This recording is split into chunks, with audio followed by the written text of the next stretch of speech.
Hey, FlimsyLunchTray here, and welcome to World of Warships for our newest Dockyard video here in Update 14.7 as part of the Grand Voyage event. We have Dockyard 14.7 with the tier, is it 9? We'll find out in a moment. American destroyer Laffey, and so here you have Blucher, which was the last Dockyard ship. So this is going to be a Dockyard overview and advice video, and showcasing best advice I can give after grinding many Dockyards here in the game. Best and fastest way to approach, especially if you're a newer player. So let's go ahead and click right on here on Dockyard, where as of today here on NA on Wednesday, we have a month and 23 days to complete. And there are starter packs available for purchase as well, which we're going to be checking out here. So let's dive in and see what loads here on the screen. Should be a little video, I'm assuming, will kick us off here. Yes.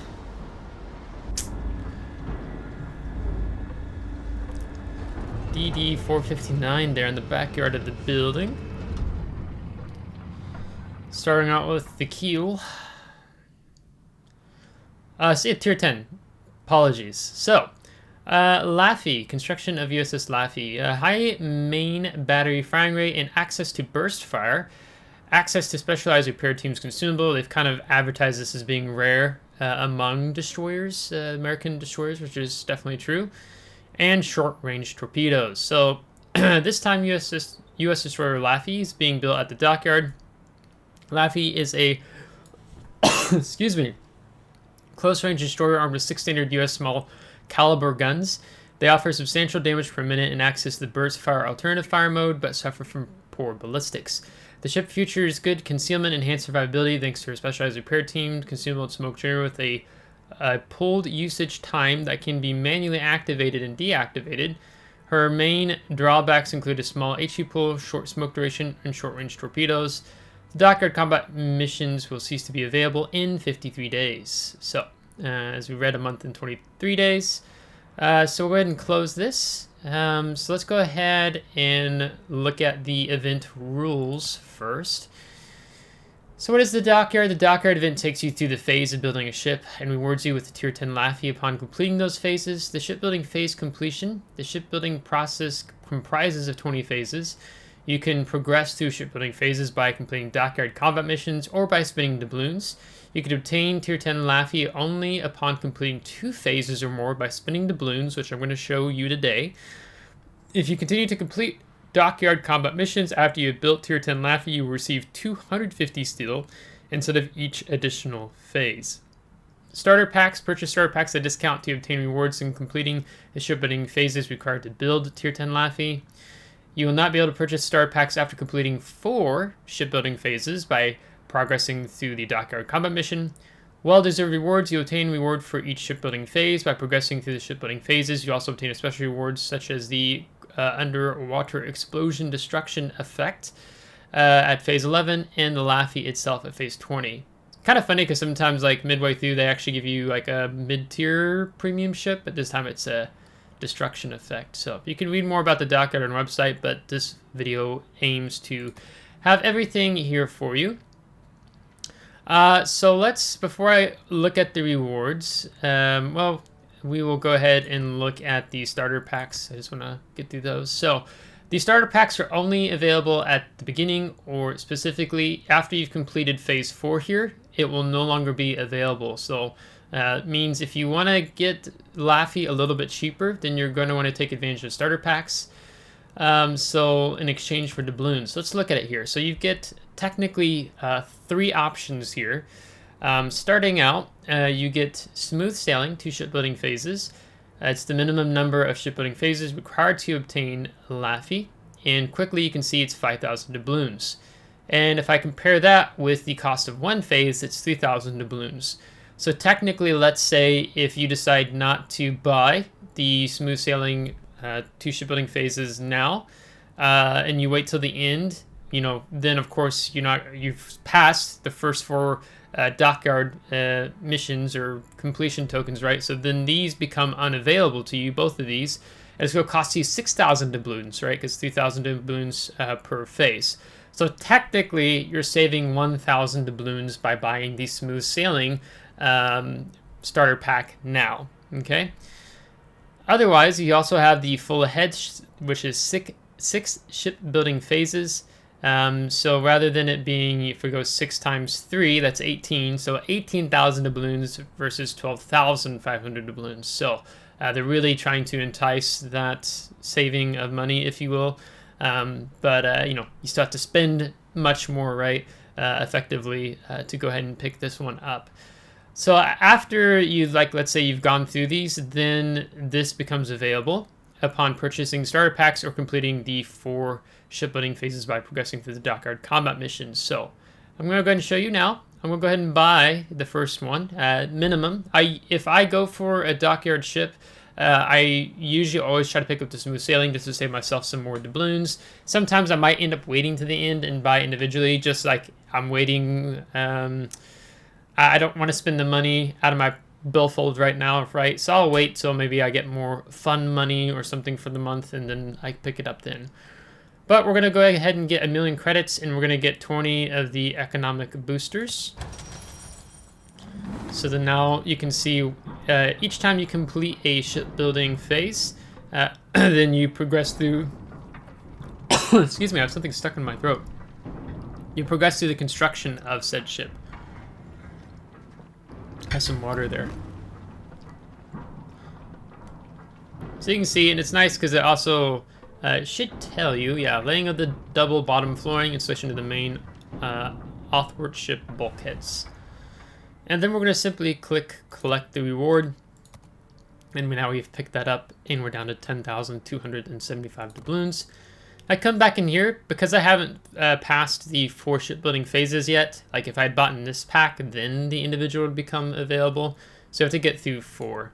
And I don't have enough doubloons to buy this since I have under 12,500. So that's why it's not letting me buy it. So just in case you're kind of thrown off by that. I will answer if I think this ship's worth going for towards the end of this video, based off what I can see and just what I know. But first, let's go ahead and go through what the rewards are. So we get 1,000,000 credits, we get the economic boosters, which we just picked up, 7 days of premium, 5,000 coal, combat signals, another 2,000,000 credits, so it's 3,000,000 credits now, 500 steel, elite commander XP, 20,000 free XP, 10,000 coal, so that brings us up to 15,000 coal. There's that underwater explosion destruction effect here at phase 11. And then we get blue economic boosters, 15 of each. Another 500 steel, so that's 1,000 steel now. More free XP. And then we actually even get red economic boosters. And then 15,000 coal, so now we're up to 30,000 coal. 75,000 elite commander XP in addition to what other they're going to give us. 1,000 steel, so that's 2,000 steel total. And then, like, let's say you stop there, then you'd still need to buy the 2 additional phases to get another 35,000 free XP. And the Tier 10 Destroyer Laffey itself. Let's say you ended up buying more than just a minimum 2 phases for doubloons. Any additional missions you complete through the Dockyard combat mission chain will give you 250 steel. So if you want to buy steel outright, this is technically kind of the way to end up doing it. So they monetize steel a little bit in the game this way. Or not a little bit, like just straight up they do, without buying it quote-unquote directly, but quote-unquote directly. All right, so with that being said, let's go ahead and look at the combat missions. They usually seem to stay somewhat similar each time. They just change a little bit in variation. So you can see new lit up Dockyard. And we have 7 combat chains to go through as a whole. So I'm going to go through 1, 4, and 7. Basically how this works is that it gets increasingly difficult along the way. So I'm going to answer the question now. If you're a new player here in World of Warships, like let's say you just started playing recently, is it worth going for the Dockyard? Honestly, you probably spend a lot of doubloons. You'd probably have to buy both the startup phases and then shell out some money in addition to do that. Because when you are a newer player here in World of Warships, basically what I say the minimum criteria you really need is you need to have at least a tier 8 battleship, a tier 8 cruiser, and a tier 8 destroyer, whether those are perhaps tech tree or premium ships, just to progress through the combat mission chains and matching the completion criteria.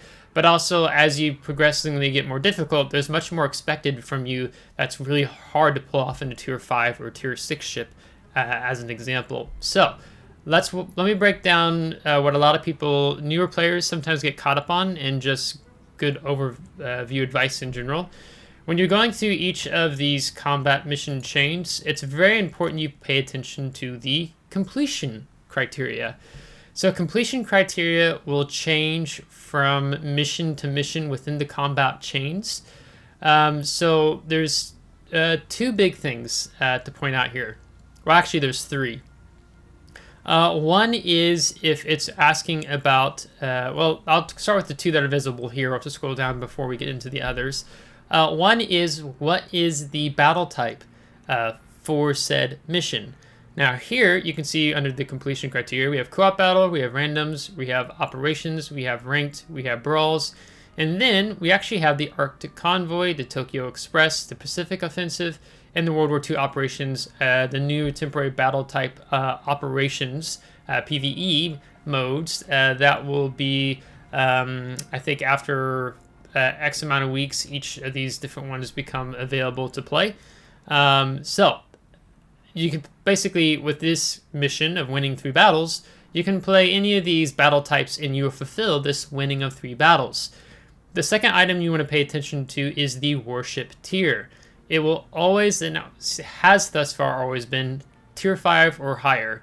So whether you have tier 5, 6, 7, 8, 9, 10, or super ship, represented by the star, that is the tier you need to be playing. So in the past, I've had people at tier 4 say, comment, hey Flimsy, I'm trying to win the 3 battles, and it's the progression mission's not gone up, even though I've played 3 co-ops or 3 randoms or whatever, and I won them.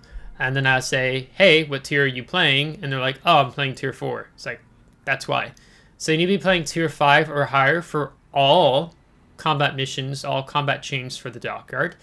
The third criteria we want to be paying attention for is if it also asks you about a specific class in the game. So there are 5 classes in total to choose from. So let's say, oh, I need to earn 70,000 XP, and you start playing your battleship. Well, actually, it should have been an aircraft carrier you should have been playing. Granted, right beneath here, you have a battleship completion criteria for 61,500 XP. But we need to be paying attention to this class criteria. So each combat mission chain will always have a combat mission for a specific class of ship in the game. So we have aircraft carrier, battleship, cruiser, destroyer, submarine, right? Even if you're playing a hybrid destroyer, a hybrid cruiser, a hybrid battleship, all those still counts. And I dread the day that they put a hybrid submarine in the game.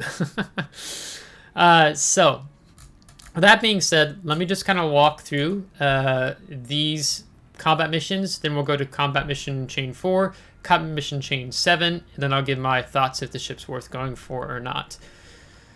So 1-3 battles, pretty straightforward. Honestly, what I would do is I would just play co-op, get this knocked out of the way.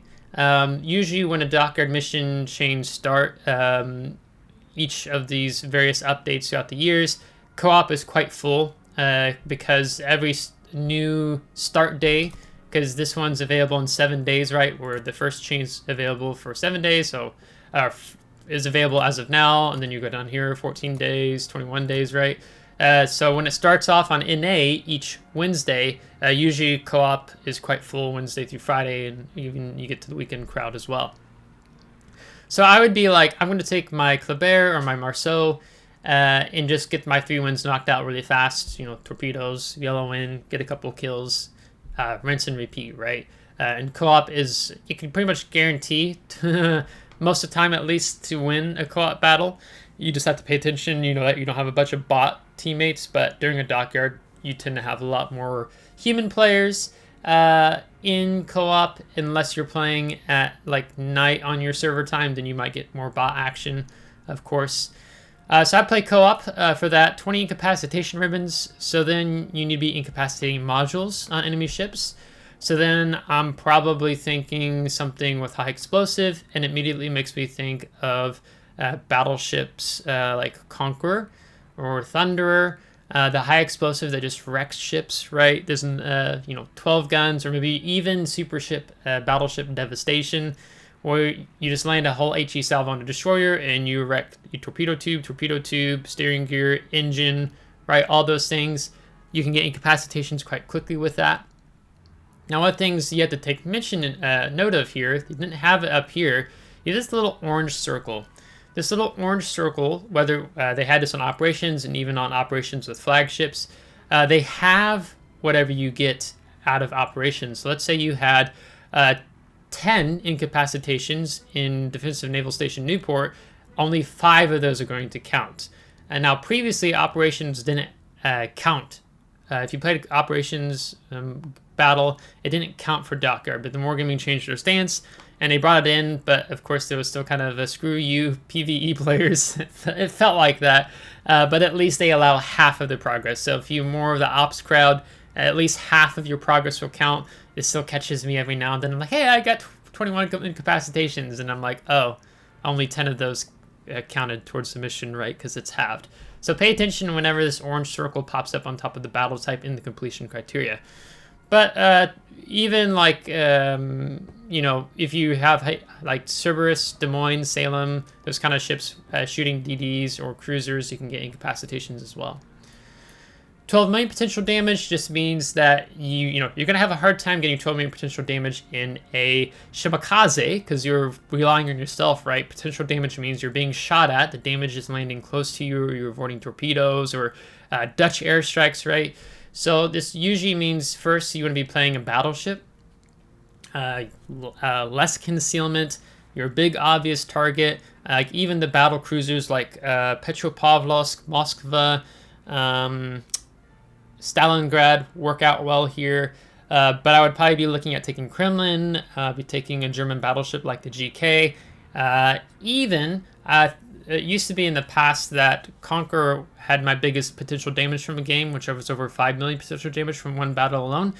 But now the experimental ships that have been removed, Varese, had over almost 6.2 million potential damage out of one random battle, right? Because of airstrikes,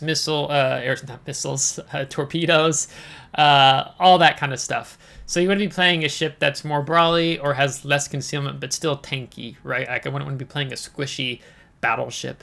You're just asking for it.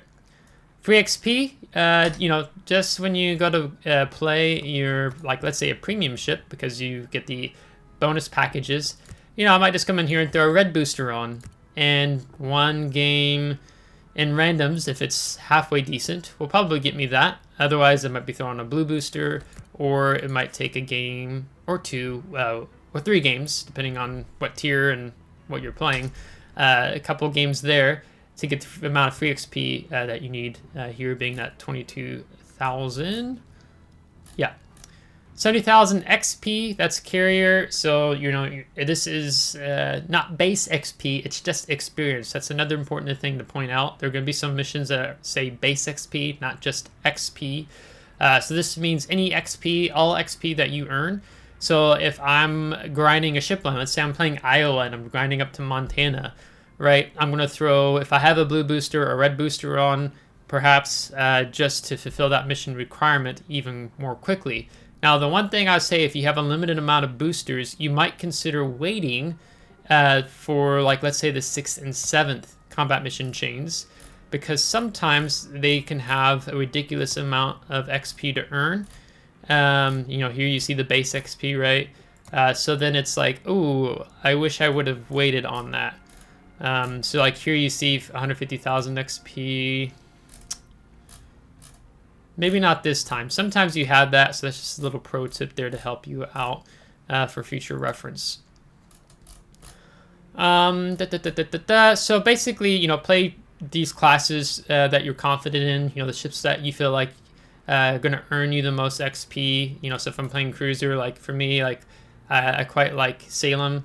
Salem's a very comfortable pick. Stalingrad, Petropavlovsk, Moskva, Des Moines. Those are cruisers I tend to do well in, and that's probably going to feed into my XP more quickly. You know, a ship that you perform poorly in, that you don't earn so much XP, is going to mean it's going to take you a lot less time.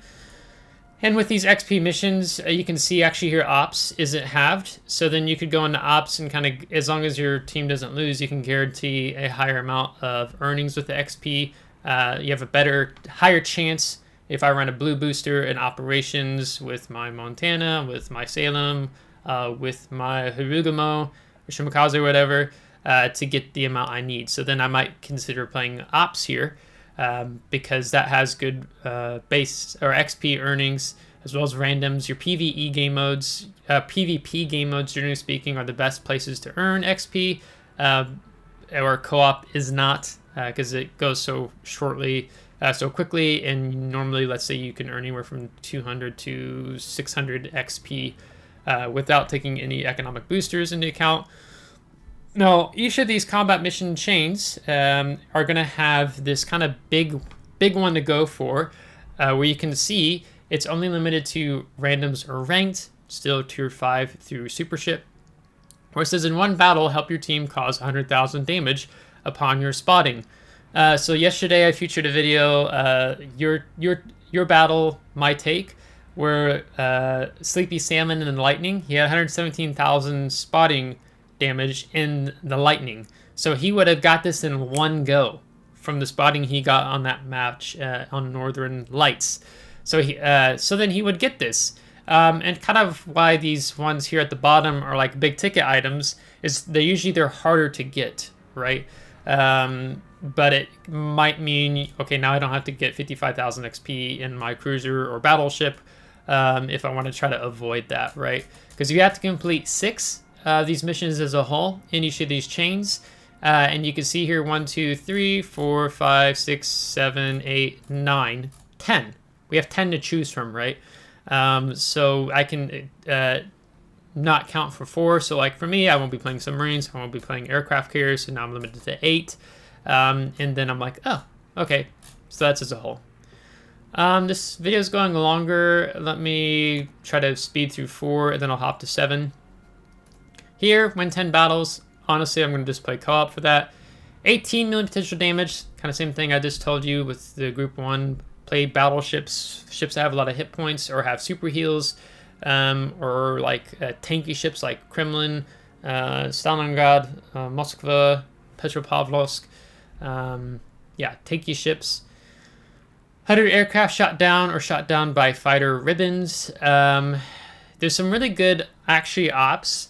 I just played one the other day with the Tier 10 American Light Cruiser where I got 63 planes shot down from one operation. But note, it's going to be halved, right? So then it'd be like, so I'd basically have to divide 62 then by 2. So 31 aircraft will be accounted for that mission. But honestly, I don't worry too much about the aircraft because it just usually happens over time. I'm playing all the other classes and working on the other missions. Or 200,000 Commander XP. So let's say you're working on a Commander, getting him up to 21 points or whatever. You can see, again, I could be doing ops. Again, the same video I was referencing or battle I had in ops the other day on Cherry Blossom in the Tier 10 American Light Cruiser Rooster. I ended up with 73,000 Commander XP running a red booster on my Commander because I'm getting up to 21 points right now. So that would be an idea. Usually, again, you have a higher chance of winning an operation than winning a random battles, normally speaking, unless you're trying to take your stronger carry ships. So ops can be a good place for this, and this one's not halved. 7 million credits. Your credit earners are really randoms, ranked, and operations. You can do brawls. Brawls tend to be shorter PvP, but usually you don't not as high base XP earnings, thus boosting your credits like randoms, ranked, or operations will. So you can be running some boosters there as well. Take your time. Don't feel like you have to burn through all your boosters really fast, especially if you might need the boosters for later missions. But you can see you're basically going to be wanting to take, to earn more credits. If you have premium time, that's going to help. You want to be taking premium ships, or at least text tree ships that have a permanent economic booster package on them, and then you're going to be wanting to mount said economic boosters on your for your credits, whether it's uncommon, common, rare, or legendary. I don't know what the terminology is for the gray, green, blue, and red. Coming down here, we have in one battle earn 2,500 base XP. So then I might be like, hey, I'm going to take my more stronger carry ships, the ships I have really good chances of winning battles in. So then I'll probably take, like, for myself, Salem. I've done it in Minotaur, Conqueror, Moskva, Petro, some of the destroyers. I might take Daring. That's a tech tree I really love playing. So usually the way to earn boost your base XP is kills, doing a lot of hit point damage to enemy ships, specifically destroyers, because they do like an equation or portion of a destroyer. So let's say if I get 2,500 damage out of a destroyer, that I'm going to get more base XP for that than doing 2,500 damage to a cruiser, because the destroyer's hit point pool is smaller, so you get more rewarded for that. So when you focus destroyers and you kill them, you get fed more base XP more quickly. Defended ribbons, caps, shooting down planes, spotting damage, all those things are going to help boost your base XP. So I'm going to be focusing on those types of things in my more stronger carry ships. 7, the legend lives on. So this one, again, will be available for a month and 11 days. 45 incapacitation ribbons. Like I said, for the first combat mission chain, so I'm probably playing a battleship like Conqueror, Devastation, Lian, maybe even like a Goliath. Something that can incapacitate a lot of modules on an enemy ship, especially destroyers that are very vulnerable to being a lot of incapacitations. Again, halved in operations. 3,500 ribbons. Okay, then I'm going to be playing, this doesn't say main battery ribbons or secondary battery ribbons or something specific here. It's just saying ribbons. So honestly, I might take Harugamo. Could be taking Friesland. I could be taking a secondary ship like Schlieffen, whether it's randoms or perhaps even operations, even though it's going to get halved. I've had ops where I've had over 1,000 secondary ribbons with Schlieffen, up to 12, 13, 1,400, especially with flagships, but operations with flagships not available here. So that's still like 600, or let's say 400 to 600 ribbons I'm going to get out of that one operation with Schlieffen, because I've run the auxiliary armaments in slot 6 on the upgrades, so I have faster reloading secondaries, and then you put Lucians on, and all those things that are going to help your secondaries fire faster, or something that has a very fast reloading time on the main battery guns. So battleship is going to take you a long time if it's a main battery focused battleship. 50,000 base XP, so this isn't a specific class type, so it just means that this is going to go faster in randoms, ranked, or ops. Somewhat brawls, it'll take you for a really much longer time in co-op battle. So you tend to get more base XP the higher tier you're playing as well, right? So I'm going to be looking at 9, 10s, and maybe even super ships. But if I'm playing super ships and trying to earn credits, you don't make a lot of money credit-wise off of super ships. It's quite abysmal. It's a credit grave, so to speak. Drains you of credits. That's one of the reasons why super ships are designed the way they are to do, is drain your economy. So again, ships that I'm going to be playing more strongly in and have a good result at the end of the battle. And then we have 2.6 million damage of ships with the main battery or the secondary battery. So this isn't including torpedoes, right, or airstrikes. So farming ships, again, for me, my farming ships in the game would be something like Conqueror, Devastation, Cerberus, because of the smoke, crawling smoke, a lot of fires. You're probably looking to set fires on ships. And then letting them heal back up and switching back onto them. It's kind of a sweaty, let's say, more veteran Unicum play style. So those are the ships I'd be looking at. Again, you can do this in ops, but progress will be halved. And not as much damage to get out of co-op necessarily. I mean, you can if you're taking like a Kleber. You run a flank down, like I've collapsed the whole flank, kill the 3 bots, instant, let's say, if you're playing, tier 10, like could be an instant like 150,000 damage or more. So you could have some fast Kleber runs, right? Secondary battery hits or main battery hits with a battleship. So again, I'm probably looking at something like Schlieffen, GK, maybe a Pommern, maybe Georgia, maybe Ohio. If I'm thinking of a battleship that has a faster DPM rate, I'm thinking Illinois, a cruiser with, or battleship with, Iowa type battleship with Des Moines guns, right? 12 guns, and now there's another battleship that has, I feel like, even faster reload time than Illinois. Maybe I'm wrong. So anything that has a faster DPM on the main battery or fast DPM on the secondary battery ribbons. 115 set on fire or cause flooding ribbons. So here I'm thinking Cerberus and randoms. You also get torpedoes timed with that. And this also cause flooding doesn't have to be from torpedoes. It can also be from your depth charge planes. And Cerberus has, I think, 11 kilometer depth charge planes, and it doesn't get 2 strikes, gets 3 strikes. And you also get torpedoes, right? So Cerberus is the ship that jumps first in my mind. Maybe like Smolensk, maybe Des Moines, Salem, Nevsky, Worcester, if you're not doing an IFHE build. Anything that has a decently high chance of, across the cruisers, of setting fires or possible floods. Same for destroyers, set on fire or cause floodings. I'm probably thinking could be Friesland, could be Harugamo, could be, I'm trying to think the fire starters. Ragnar, Hull, Sherman. I feel like I'm leaving a HE spammer line out. So just a destroyer that has good chances of starting fires on enemy ships. I think Gdansk doesn't do too bad of a job. Marceau, Kleber, toxic little gunboat. Then, of course, you got your cause floodings tied in there as well. 20 destroyed ribbons in a submarine. I don't have advice to really give much on submarines. I played them. I don't like them. I just don't deal with them. So it might be easier for you to do this as a submarine player in co-op, as an example. So depending on whether you're with subs. Or in one battle, get 10 Citadel hit ribbons. Completion criteria, randoms are ranked. So the Citadel machines for me are like, tends to be Des Moines Salem, a cruiser that has a higher rate of fire and improved penetration angles, like Des Moines Salem. Could be, maybe you're doing a Slava challenge, right?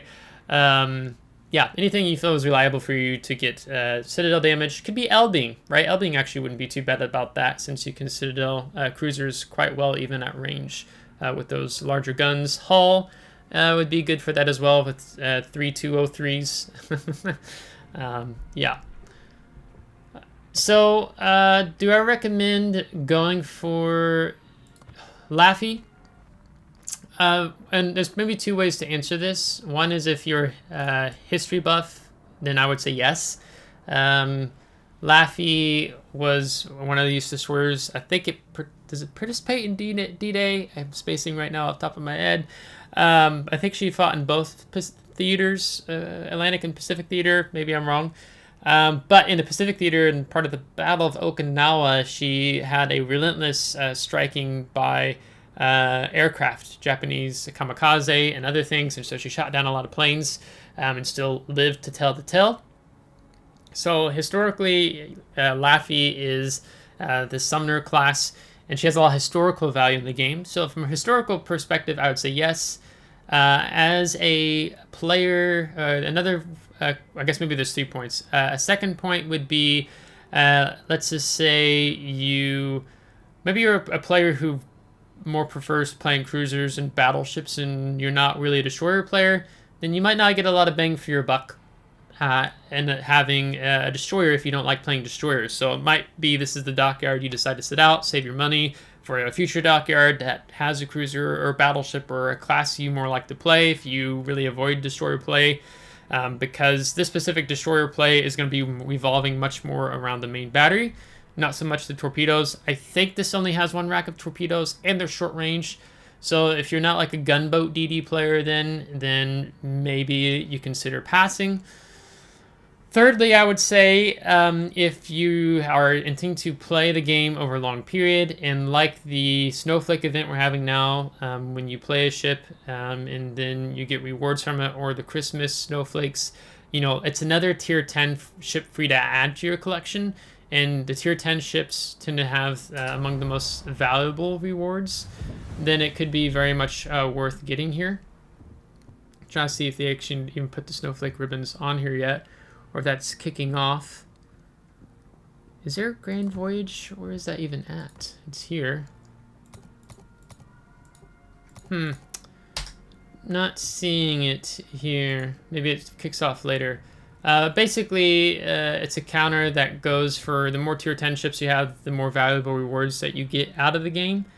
So that's why I would say over time, you know, like you just get more rewards from having more higher tier ships in the game. And if you're a collector, then, and you really like farming the snowflake events in World of Warships between the WoW's anniversary events and the Christmas snowflake event, then it's like, yeah, go ahead and pick up Laffey. It's a tier 10 premium destroyer for 5,000 doubloons effectively, and the time that's going to take you to play through these missions. So, but in terms of how the ship plays, I mean, there's probably some YouTubers, other YouTubers besides myself, content creators, who maybe they already have Laffey. I mean, heck, we're probably going to see Laffey already on day one, where people just absolutely wail, and then we're going to get several thousand steel out of it, right? So if you're a gunboat DD player, and I like playing gunboat DDs, then yeah, that sweetens up the deal, because I like playing gunboat DDs. I'm a big historical naval war history nerd, and I like collecting ships in the game. So for me, it's kind of a no-brainer to go for Laffey effectively here, because it looks like they have something quite special going on. The destroyer that focuses on the main battery, but yeah, also has a specialized repair team and the smoke that you can kind of activate and deactivate. So it seems like it might be a little bit of a toxic destroyer. I don't know, maybe not. So time will tell. So that being said, it's going to wrap up today's video. If you liked the video, give it a thumbs up. If you didn't, give a thumbs down. Subscribe if you want to see more. If you subscribe, thanks so much. I appreciate it. Comment below if you have some tips to help other people, maybe something I didn't cover, in progressing through the Dockyard through the missions. So until next time, take care.